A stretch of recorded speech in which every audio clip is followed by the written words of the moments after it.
Hello， 大家好，我係 Muse。一段時間咧冇同大家做分享啦，今日咧繼續同一啲攝影嘅新手交流一下。好多朋友咧都會諗，用手機攝影定係用相機攝影呢？我可唔可以純粹用手機就代替相機呢？我哋操作相機只係學習攝影裏面其中嘅一個部分嚟嘅啫。咁所以你用乜嘢相機，其實對我嚟講係冇問題嘅。既然而家手機係可以影相，你咪用手機影相咯。但係當你會覺得手機做唔到你想做嘅嘢，又或者手機滿足唔到你想要嘅質素，你咪用相機咯。對於我嚟講呢，手機就係一啲日常嘅記錄，我都會影嘅。咁但係如果你話我要好認真去影相嘅時候呢，我絕對當然唔會選擇手機啦。當我喺一個好重要嘅時刻，我身上邊冇相機，我淨係得一部手機，我絕對會好好運用你手上邊嗰部手機去拍 video 啦，又或者盡你嘅能力去影好你眼前嘅畫面。對於我嚟講呢，攝影並唔係純粹記錄嘅。第一，最基本就係記錄你眼前嘅影像，呢個我諗係最基本啩。你同屋企人去玩去飲茶，你都想影張合照啫，係咪？咁某程度上啊，呢個唔係咩創作嚟嘅喎。呢一個係一個記錄，咁只不過可能你想點樣記錄得好睇啲咁解啫，係咪？咁另外嘅就係畫面嘅質素嘅問題啦，唔係話你而家手機唔好，手機都越嚟越像素高嘅，咁但係咪像素高就叫做可以媲美你部相機呢？我諗媲美一啲日本嘅相機呢，如果有充足嘅陽光或者光線呢，你部手機影出嚟都唔會太差嘅。但係當你嘗試過落一部電腦喺一個有質素嘅 monitor 開嚟睇嘅時候，你就會發現手機就係手機，唔可以代替相機。就算有好好嘅良好嘅光線都好啦，打開咗出嚟就真係唔需要爭拗噶啦。你滿足喺嗰個質素裡面嘅時候，你咪用手機咯。好似我頭先講，如果我身上邊咩都冇帶嘅時候，淨係得部手機，見到一個好靚嘅畫面，你影唔影啊？我會影嘅，就係咁簡單啦。另一個問題呢，就係點解我哋要學習用相機？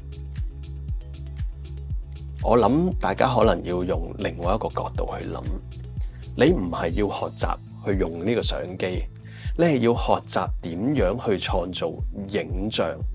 無論你係記錄又好，係創作性都好啦，其實你係創造緊一個畫面出嚟，而呢個畫面係憑光影去達成出嚟嘅。所以攝影咧係一個光影嘅藝術，所以我哋要學習去用相機，並唔係叫你去玩部相機，又或者純粹操控部相機。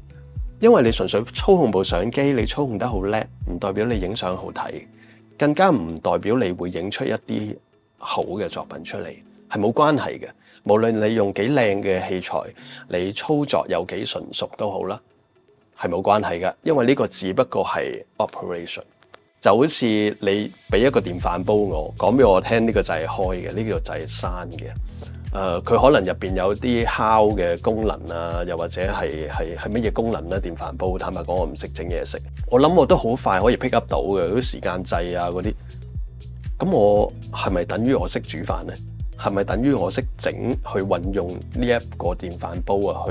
去烤焗又好，咩都好呢？嚇，因為而家電飯煲可能都會有好多功能噶嘛，一模一樣去運用呢一部嘢，只係一個入門中嘅入門啊！你係應該要知嘅嘢嚟嘅啫。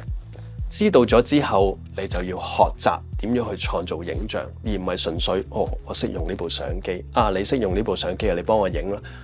冇關係嘅，影唔影得好睇嘅嘢呢，係另外一回事，另外一個層次嚟嘅。創造影像唔一定係用相機嘅，只不過相機而家係比較普及同埋比較簡單，撳個掣就有畫面。畫家去用佢嘅筆，用佢嘅顏料去記錄當時嗰一刻嘅畫面出嚟咯。無論你係用任何形式嘅繪畫，其實你都可以代替攝影去記錄你眼前嘅影像。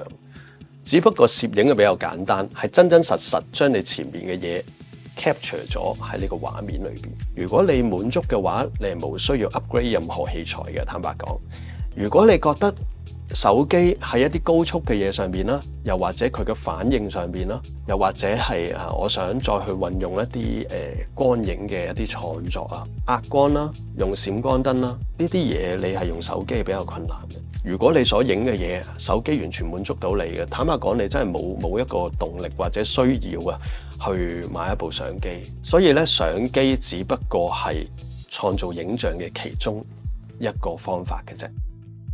下一個好有趣嘅問題咧，就係唔係一定要好有經濟嘅條件你先有能力去玩攝影呢？坦白講，喺我自己讀書嘅年代咧，我絕對認為係嘅。你除咗買相機、鏡頭同埋買菲林沖曬呢啲費用咧，的確喺以前嘅年代咧係好唔容易去 afford 到呢一啲嘅費用去玩攝影嘅。咁但係已經嚟到2023年啦，由以前真係遙不可及嘅嘢，好唔容易接觸嘅嘢咧，喺而家已經係非常之簡單。尤其是喺而家大家有一部手機，基本上內置都一定有部相機喺度，你已經可以隨心去記錄你眼前嘅影像。就算你真係想買一部相機都好啦，其實由數碼嘅單反年代，大概20年前左右啦，20幾年啦，去到已經係無反嘅年代，已經開始好似淘汰單反啦。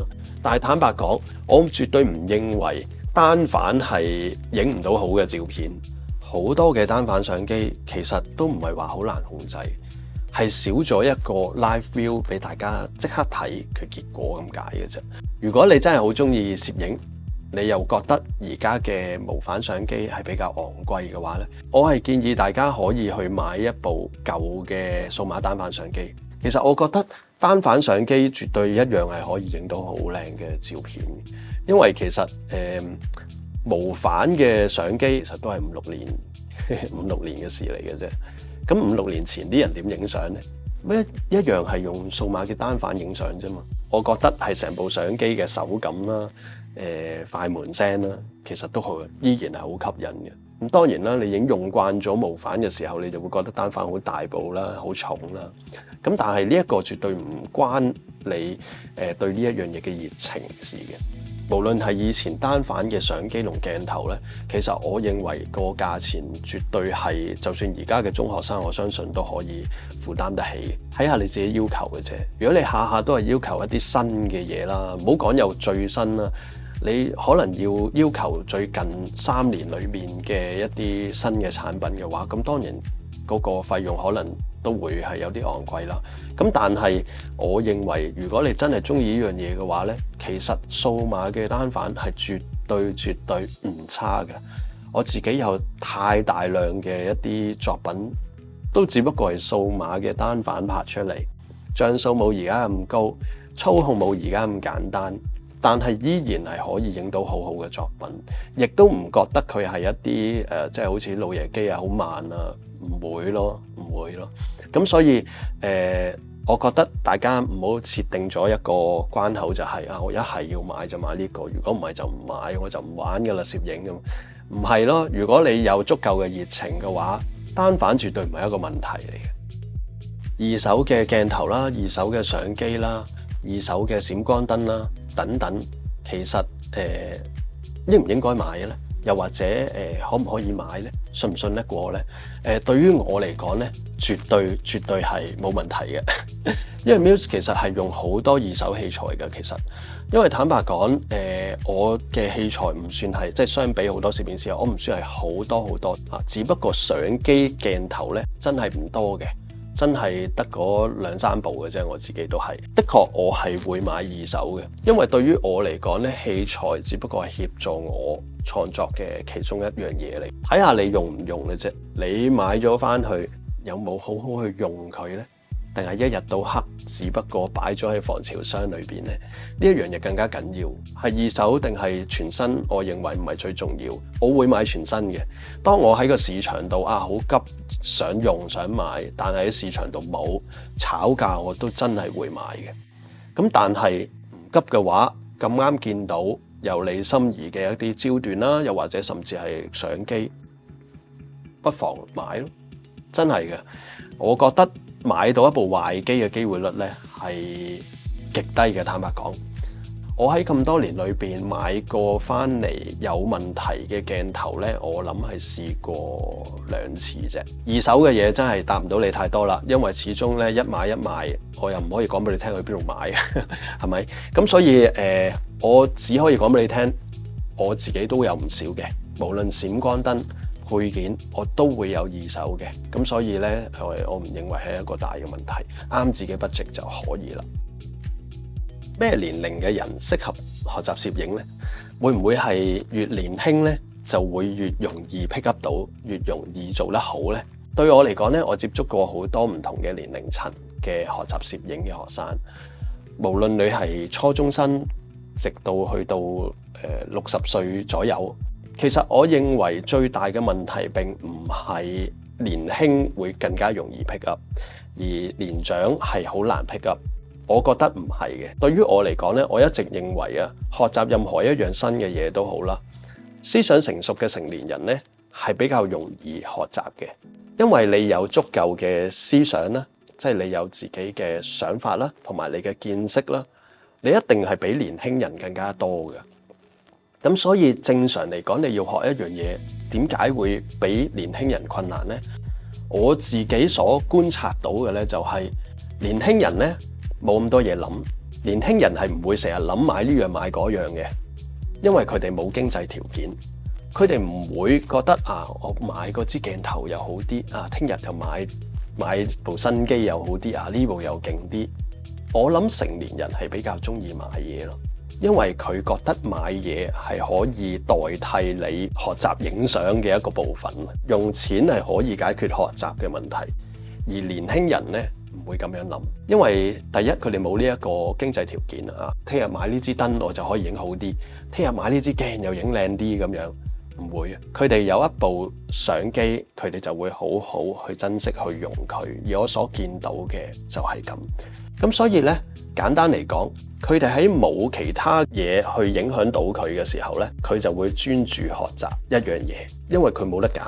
佢就係專注去用好呢一樣嘢，專注去諗點樣去做，所以咧佢哋就會好似學習得比較容易啲咯，容易啲做到咯。越年長咧，的確喺個攝影上邊咧係好難得到一個真正嘅啟發，呢個係我睇到嘅，的確係唔容易嘅，因為你自己已經經歷咗咁多年嘅人生啦，你所睇到嘅嘢，你諗到嘅嘢，太多嘢都係你令你自己唔去接收一啲新嘅嘢去嘗試。例如上堂嘅時候，我叫大家去咁樣影嘅，一個燈一個方向，我俾一個方法大家嘅啫。但係好快大家就唔會聽呢個方法，我叫大家企呢度，大家唔會企呢一度，因為大家好快就會覺得我唔想影嗰張相同我一樣。佢就會企過隔離嗰個位度影第二個角度，離開咗呢個光線，離開咗我分享緊嘅呢一個內容。咁所以成年人係比較容易係有更多嘅想法，而上堂嘅時候咧更加容易去遊魂嘅，因為佢個腦實在太多嘢諗啦。又或者上下堂去諗一啲工作嘅嘢啦，上下堂佢就會遊魂去諗緊其他嘅嘢啦。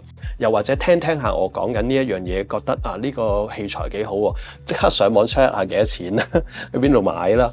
咁啊咩人都有，但係我可以肯定嘅就係成年人係唔會輸蝕俾年輕人嘅，即係喺學習上邊。我覺得係最緊要係你按住一個乜嘢嘅心態去學習，呢個更加緊要。下一個問題啦，識得畫畫同埋識得設計嘅人呢，會唔會學習攝影會更加容易呢？又或者係叫做有一個優勢呢？對於我嚟講呢，我自己由細到大都中意畫畫嘅，我係讀過設計，做過都10年嘅設計。但係咧呢個優勢，我覺得係少少咯。呢啲唔係贏在起跑線啦，我覺得係由細到大，你所吸收嘅嘢係乜嘢？呢樣嘢更加緊要。因為咧喺個過程裏邊啦，即係咁多年嘅過程，我讀完設計做設計，去到玩音樂教音樂，跟住嚟到而家咁樣啦嚇，叫做做攝影入邊，而家教攝影咁樣都好啦。其實我中間認識過唔少畫畫嘅人啦，做設計嘅人啦，讀完設計都未必靚嘅。當你畫畫靚，你設計又未必靚嘅。又或者你讀完設計，其實你唔識畫畫嘅。讀完設計，只不過你聽咗好多嘅理論。坦白講，讀書畫畫嘅技巧咧係冇乜嘅啫，係好講理論。技巧一定係要你自己去學嘅，即係你課餘嘅時間去跟老師學啦，自己睇書學啦。上堂老師唔會教幾多叫繪圖嘅咩招式俾你嘅，一啲好基本嘅嘢嘅啫。無論你係做咩行業，讀乜嘢都好啦，你喺個過程，你嘅生命過程，你喺個生活上邊，你係吸收緊啲咩嘢？呢個好緊要嘅。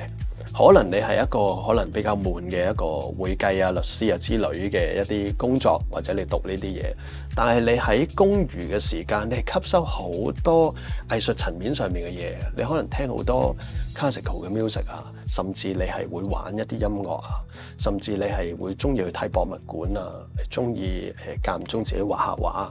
你沉醉喺乜嘢嘅世界裏邊，你俾啲咩人咩嘅事物去薰陶你呢一樣嘢，先係最緊要嘅，而唔係你識畫嘢啊，你識做一啲簡單嘅設計啊，配下色啊，咁樣就對攝影有幫助。我唔認為咯。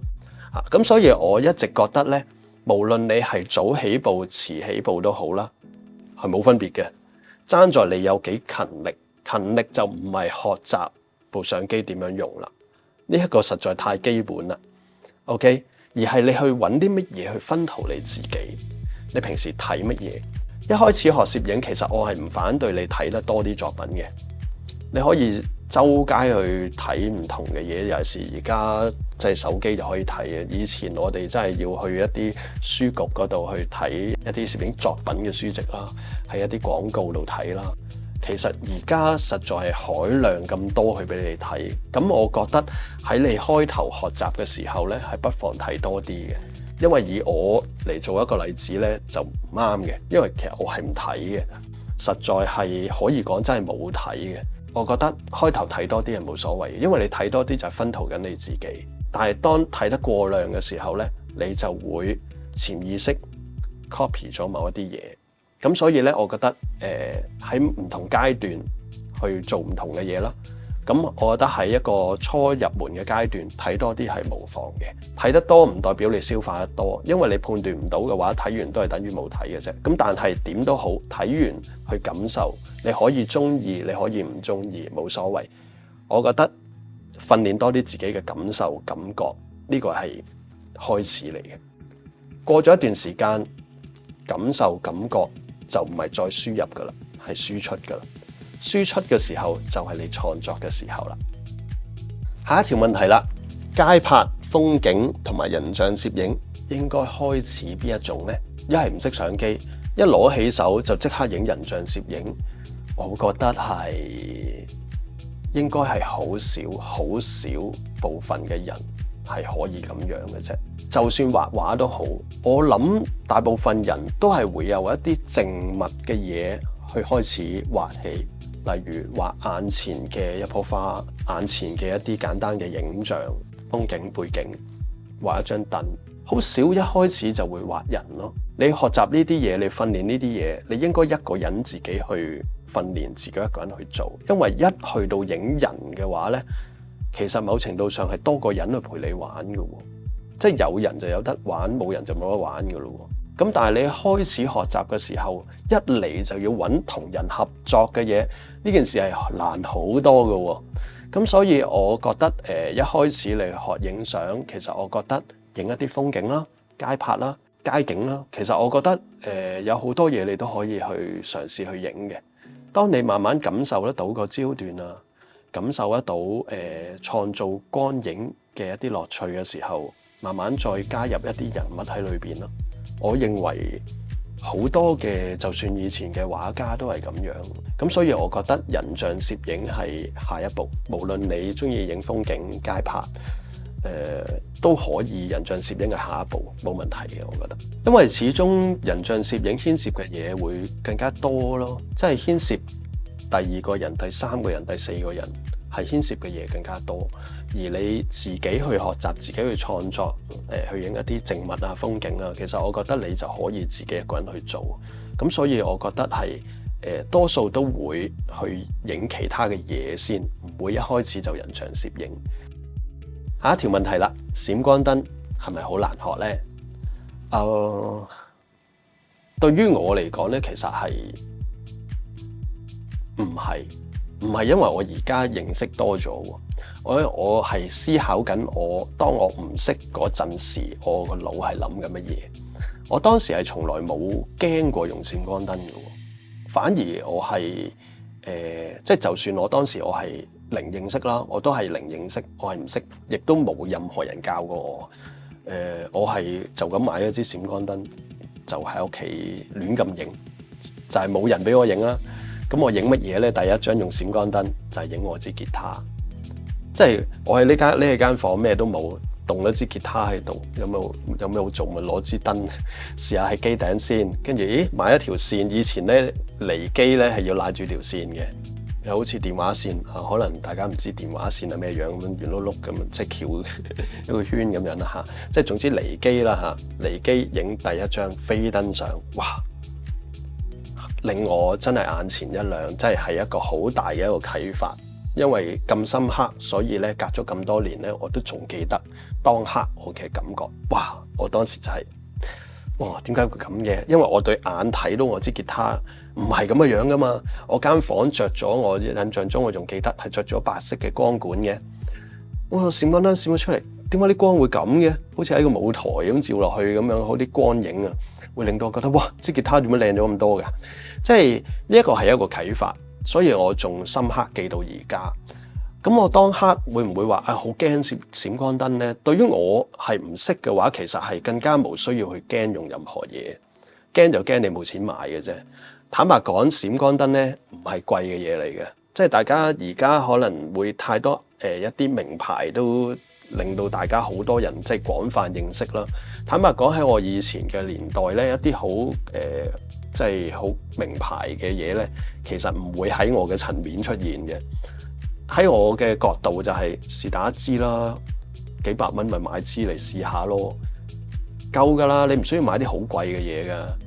咁所以大家千祈唔好諗住去學任何嘢，一嚟就要一啲非常之好嘅一啲器材，因為實在太多器材去俾大家選擇啦。而家以前即係 YouTube 都冇啦，邊度咁容易去揾到咁多 information 啊？靠你自己嘅啫嘛。咁當你靠自己嘅時候，你梗係唔會成日去買一啲咁昂貴嘅嘢啦。咁所以我成日都覺得而家實在資訊太多，反而係令到大家咧，即係資訊太多嗰啲叫咩？即係閉塞啊，會令到你根本都唔知想點，反而令到你卻步添。因為根本就係你一係就買好嘅，一係就唔買。你唔會去嘗試接受一啲普通啲、平啲嘅嘢，因為對於我嚟講，我創造畫面啫嘛。當你一路開始一路玩嘅過程，你會嘗試去玩下唔同嘅牌子，我覺得係冇所謂，一個階段咯。嘗試去行唔同嘅階段，但係想做呢一樣嘢就去做，唔好諗，唔好等，即刻去做。真係有興趣嘅話，去買一支1000蚊內嘅閃光燈，就開始去玩咯。其實我覺得係唔需要諗我要影到幾好，我先去開始。等我影好啲先啦，跟住我就去約模特兒影相。等我再影好啲先啦，跟住我先學乜乜乜。等我再影好啲先啦，我先去跟個師傅。咁乜嘢先叫影好啲先啊？呢個係無止境嘅，同埋咩叫做真係影好啲啊？呢一樣嘢好緊要嘅，永遠唔滿足喺你現在嘅作品呢，其實都係一個問題嚟嘅。你要嘗試下了解下，你而家希望嘅係突破昨日嘅自己，突破咗就好啦。你應該要諗你當刻你係想影乜嘢，因為所謂突破就係我唔識用閃光燈，得喎，咁我影咗嗰下嗰個吉他，我淨係影個吉他嘅 fingerboard 添啫，即係個吉他個柄咁樣嘅啫。咁我係咪就係攞嚟影呢啲嘢呢？唔係嘅，我要諗我用個閃光燈係攞嚟做乜嘢先得噶嘛？你幫屋企人影相又好，你若無第二影相又好，跟住突然間出現咗一啲畫面，你可以做一啲乜嘢嘅人像嘅攝影嘅創作嘅畫面喎？你個終極目標去做嗰樣嘢，你呢一刻嘅啟發，你係興奮嘅。我識咗，好似識咗一樣嘢，咁你攞嚟用先得㗎。咁所以你學用閃光燈就係唔係學，係你要用。無論你係識同唔識去用，用得多自然你就會得到更多嘅唔同嘅啟發，跟住你就會知道我去想學到一啲咩嘢，因為你知道你想做一啲咩畫面，而呢啲畫面你做唔到，你咪去學咯。每一次去到最後嘅問題呢，都係呢一條噶啦。學習攝影係咪一定要學習修圖啊？答案係。你可以唔修圖嘅，其實你真係可以唔修圖嘅，只要你滿足就得啦。因為我一開始已經講咗啦，攝影係做乜嘢噶？攝影其實係滿足你自己嘅一個影像創作，影像影出咗嚟噶啦，而家數碼，你覺得好咪唔好執咯。你覺得 JPEG 個 quality 好似靚過 RAW 喎，真係會有人咁樣比較噶，唔可以話呢一個係好膚淺嘅，因為呢個係一個事實。JPEG 係因為係一個完成品，所以你部相機，我成日稱相機本身已經係一部電腦，部相機出得一張 JPEG 俾你，佢就唔預你執相，所以無論色彩同埋 noise reduction， 理論上啊，張 JPEG 係會比你個 RAW 好睇嘅。如果你下下攞一個叫做完成品同一個未完成嘅 RAW 去攞嚟做比較呢，我諗呢個係一個非常之膚淺嘅一個比較。如果你真係會覺得JPEG 好似靚啲喎，咁你咪用 JPEG 咯，因為你拒絕後製啊嘛。咁但係喺我嘅角度就係 JPEG 冇問題，JPEG 加 RAW 都冇問題，睇下你嘅要求啫。如果你喺現階段影 JPEG 已經係非常非常滿意啦，咁真係唔使後製噶啦，冇問題。當你一日影咗嘅相出嚟，你唔滿意，而你認為，咦，個 RAW 原來可以咁樣嘅喎，咁你先轉做 RAW 咯。我只能夠將我真係咁多年嘅經驗體驗去講俾大家聽，應該要影 RAW，同埋一定要後製。